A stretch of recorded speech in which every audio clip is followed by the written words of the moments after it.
I bumped into Joey, who used to bully me and make fun of me in junior high school at the hospital. What the heck is Joey doing here? I looked at his name. It seems that he is working as a pharmacist in the hospital. This hospital is not a place for you, Joey said sarcastically to me as he saw me. Tell me why. Why? You've always been an idiot, haven't you? This hospital is not a place for a poor guy like you. He said that and started talking about the history of this hospital and how great this hospital is. I won't say anything bad about you, so go home. This hospital is the kind of place where the best people or celebrities come. Poor people like you shouldn't come here. Joey mocked me before he snorted. Besides that, I must admit that I really hate the look on his face when he mocked me. I'm sorry, but no hospital can cure your illness. There's no medicine that can cure a poor high school dropout. At that moment, I received a call on my cell phone from a nurse who was standing nearby. Doctor, we have an emergency! She shouted, waving away Joey's silly talk. My name is Chris Roberts. I had undergone 3 major surgeries before I graduated from primary school. It was hard and painful, but it was worth it, and I was able to recover completely from my illness. I have traumatic memories of the surgeries, hospitalizations, medications, and other hardships I went through. But I think I was able to fight all of those because of the doctors, nurses, and others who supported me. This experience encouraged me to pursue a career in medical field as a doctor. I think it's a wonderful thing to save someone's life. I remember feeling a huge sense of relief when my doctor gently told me that I would be just fine. I want to be someone like that. As I learned more about the profession of a doctor, my interest in it grew into a passion. After entering junior high school, I studied hard to enter medical school. Thanks to my hard study, I was able to keep my grades high.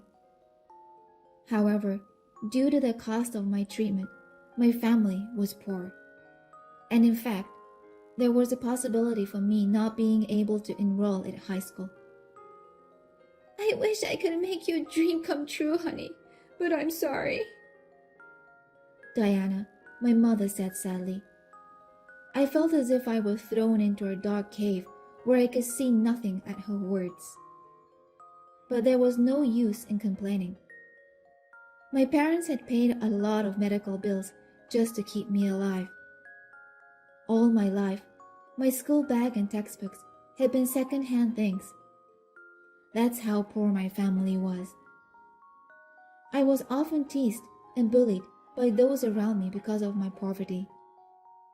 Whenever Joey, the main culprit, saw me, he would start to mock me. Oh, here comes the pauper. You're still a wreck, aren't you? Leave me alone. Don't you dare come closer to me. I don't want to be infected by your poverty disease. Joey made me look miserable. To be honest, I didn't care about what Joey and the others think about me. Joey did not like my attitude, and the bullying continued until graduation. After graduation, Joey and his friends went on to high school, just like what everyone does. However, I gave up on high school because of my family's financial situation. Since I couldn't give up my dream of going to medical school, I decided to take the high school equivalency examination while working, in order to fulfill the requirements to enroll at medical school. A year after I graduated from junior high school, I was able to pass the high school equivalency exam. But studying for the university entrance exam was not easy at all. I had to work hard all day and then study for the exam. It was too hard. It was hard enough just to find the time to study. To pass the entrance exam for medical school, which is a very difficult exam, was nearly impossible for me. I gave up my days off to study, but I didn't know if I was making any progress. I felt as if I was groping in the dark without any response. I was getting tired of living like that. I thought that there was no way I could get into medical school. I became so negative that I lost the courage to enroll at the university. One day, when I was in such a rotten state of mind, I met a former teacher from junior high school who told me that he had heard about me. I was browsing for reference books at the bookstore in a shopping mall on my way home from work when he approached me. Could it be that you were planning to enroll at the medical school? I was, but it didn't work out, so I'm thinking of giving up. I think I really looked desperate at that time. My teacher, Oliver, said again, Why don't we have a little chat, Chris? I nodded in agreement. We moved to a coffee shop where Oliver listened to my story. I'm sorry to hear about what you've been through. Oliver sipped his coffee. You were such a talented student. I was actually worried when you said that you won't continue to study by entering high school. Oliver let out a sigh. You used to tell me that you wanted to go to medical school. That's why I couldn't believe when I heard that you decided to drop out. I told Oliver that I couldn't enter high school because of my family's financial situation. Also, that I still haven't given up on my dream to go to the medical school and become a doctor. I told him all about how I was feeling like giving up because it was tough to manage time for work and study. Oliver listened to me carefully. I can understand that. He told me that I shouldn't force myself too hard. You must be feeling very miserable right now, aren't you? Don't blame yourself for not being able to manage your time for both work and study. I think you're correct about that, sir. It's not your fault, and I want you to be aware of that. It's very hard to aim for medical school while working at the same time. You should rather praise yourself for trying your best to accomplish your goal. His words really encouraged me. Oliver is really a brilliant teacher, and I have no doubt about that. Well then, he continued his words, I'll help you with your study. I was stunned when I heard that from him. It's easy to fall behind when you try to face it alone. Other kids have teachers and classmates at school to talk to, but you don't. So you need someone to support you. Since then, Oliver started to use his private time to support and encourage me in achieving my goal. His kindness made me very happy, but it also made me wonder. I wonder why he treats me so well. I decided to ask him about it. Oliver told me that he had once given up on medical school for financial reasons. That's why he recalled his past self when he saw me facing my current situation. At that time, he thought that giving up was the only option left to him. As he grew older, he learned that there was a better way. But it was too late for him, since there was no way to undo the past. He didn't want me to give up, so he decided to help me. Thanks to his support, I was able to continue my studies without giving up.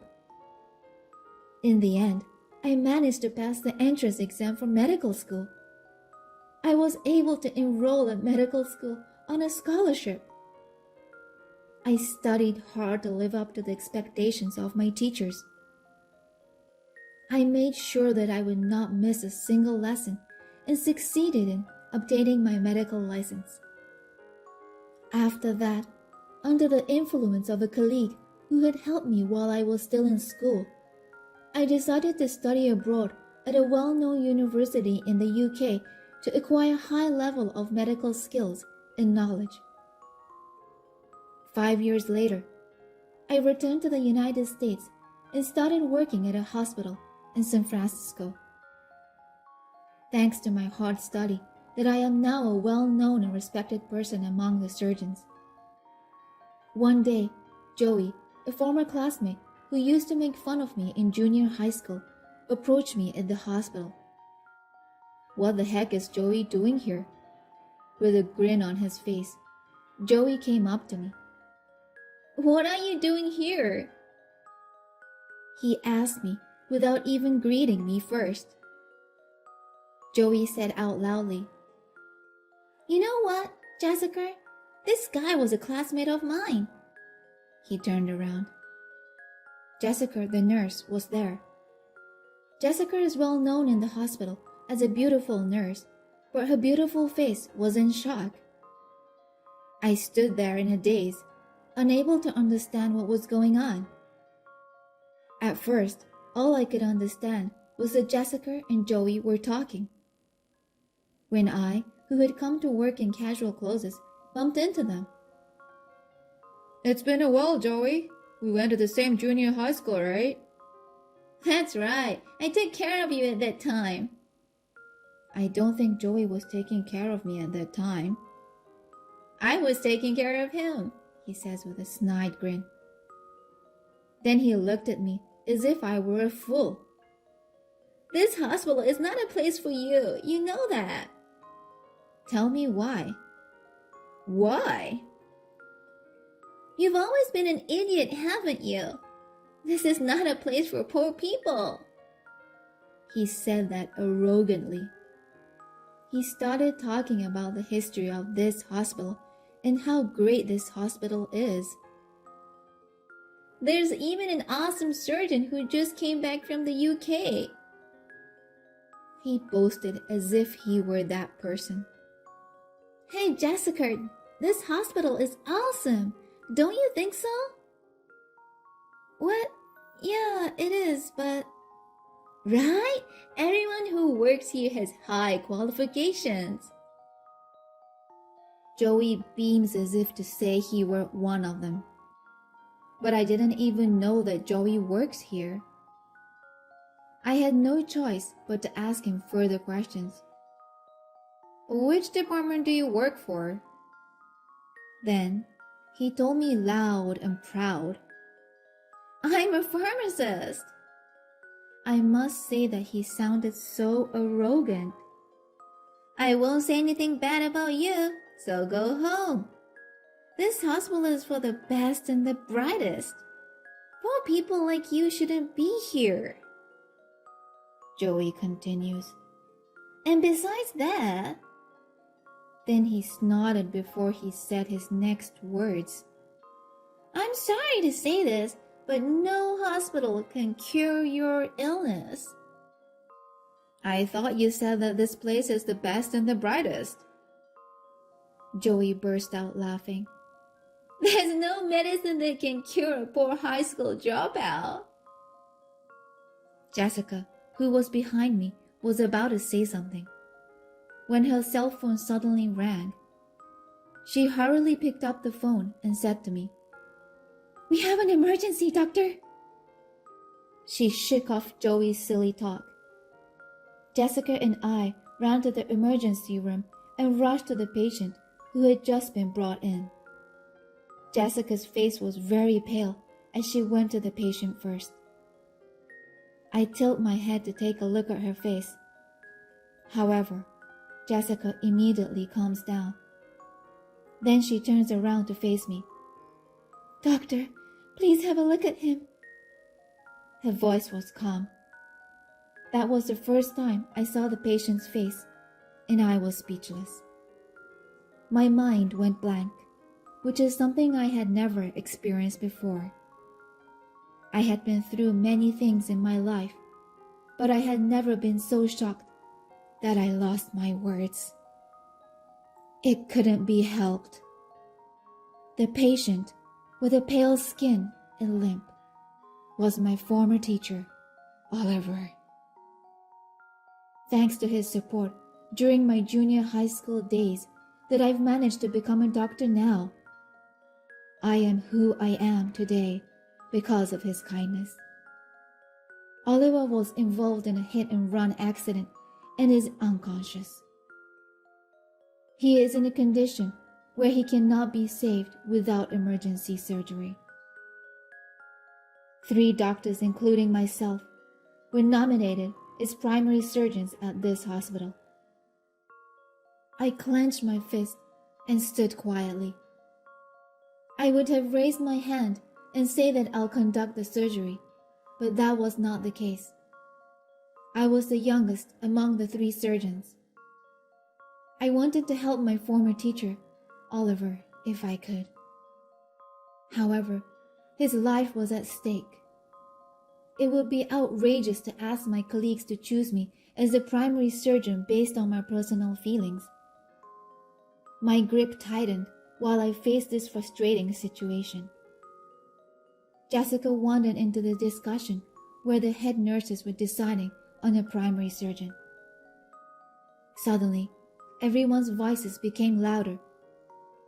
They seemed to be arguing about something.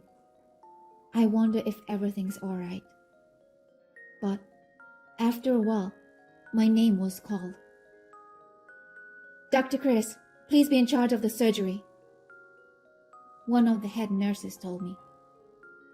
I was surprised, but I have no time to think about the reason why. I readily agreed and immediately began preparing for the surgery. The surgery began, and I took another look at Oliver's condition. His body was severely damaged, and he was losing a huge amount of blood. His heartbeat was weakening, so every second counts.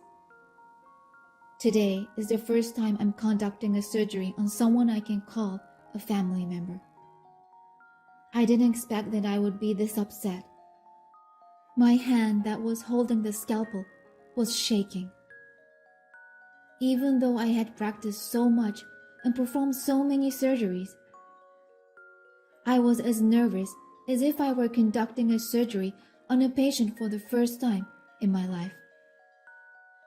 I wonder if I shouldn't be the one who conducts this surgery. I shook my head and let go of the negative thoughts I had inside my head. I've successfully performed several difficult surgeries in the past. I should be confident. I'm the one who'll save Oliver's life. I calmed my disturbed mind and took a deep breath. I recall why I became a doctor, and those days when I studied one-on-one with Oliver. I am the man I am today because of him. This is the best way to show how grateful I am to him. I move forward. My hands have stopped shaking, and my mind is now set. I started the surgery. A few hours later, I let out a small sigh of relief after successfully completing Oliver's surgery. The surgery was a success. When I announced this outside the operating room, the nurses and the other doctors cheered. It was such a difficult operation. While I was resting inside the break room, Joey appeared. His face was gloomy, and he looked as if he wanted to say something. "What's wrong, Joey?"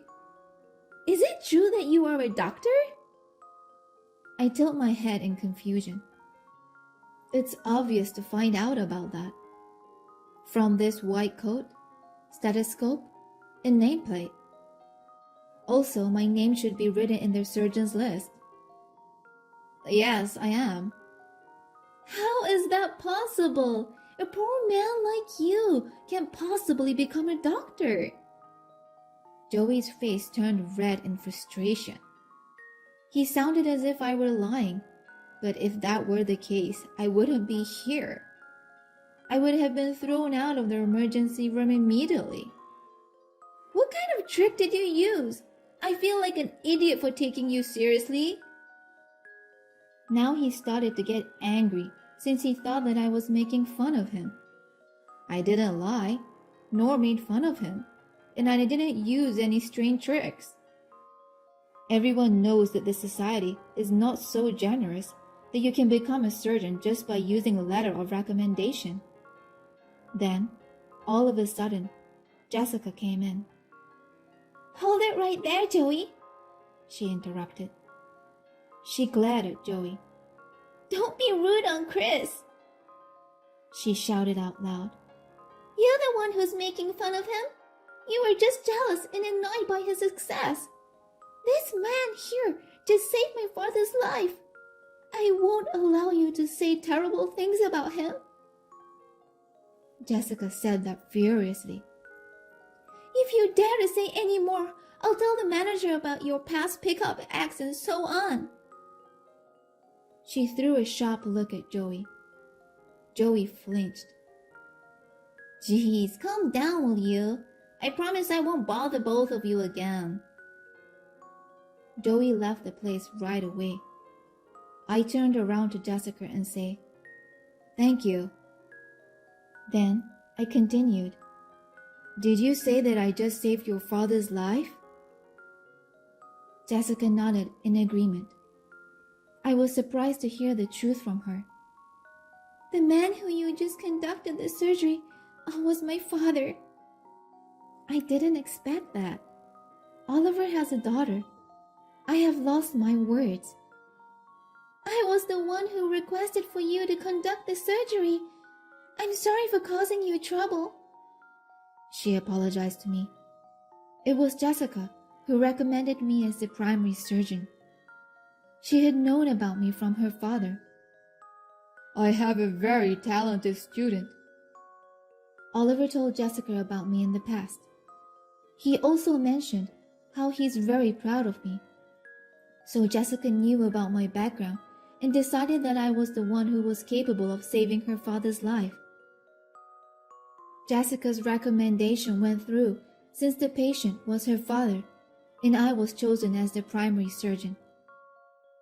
A few days later, I met Oliver, who had regained consciousness.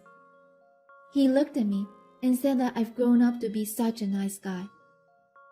"I didn't expect to see you here, Chris. My former student, who I'm very proud of." Tears slipped from his eyes as he said that. I was also about to cry, because I recalled how kind he was to me in the past. At last, I felt that I was able to return his kindness by saving his life. After that, Jessica and I began to get along well together. Eventually, we developed an intimate relationship with each other. We are planning to get married in near future. Oliver has given his blessings. "I can't wait to see my grandchildren," he said cheerfully. The next time I visit Jessica's house, I'm planning to bring some food and drinks Oliver loves. I will continue to live my life without forgetting my gratitude to others and hope for a better future.